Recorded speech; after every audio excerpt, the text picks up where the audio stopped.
Peshawar high court ने internet service सुस्त रवि के खिलाफ दायर दरख्वास्त पर वफाकी हुकूमत, वजारत दाखिला और वजारत IT से जवाब तलब कर लिया है।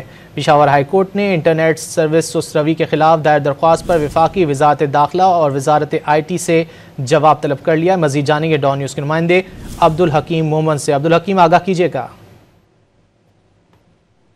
कोर्ट में एक रेट पिटीशन दायर की गई थी जिसमें ये इस्तदा की गई थी कि पेशावर और खैबर पख्तूनख्वा में जो इंटरनेट सर्विस है वो इंतहाई स्लो है और कि कोई वजूहात भी नहीं बताए जा रहे हैं। ताहम आज उसकी समाअत हुई है और समाअत 2 रुकनी बेंच ने की है। उसमें ये कहा गया है कि समाअत के बाद, आर्गूमेंट के बाद वफाकी हुकूमत से इंटरनेट की स्लो होने की वजूहात के हवाले से जवाब तलब कर लिया है। जी, बहुत शुक्रिया अब्दुल हकीम मोहम्मद इन तफसीलात के लिए।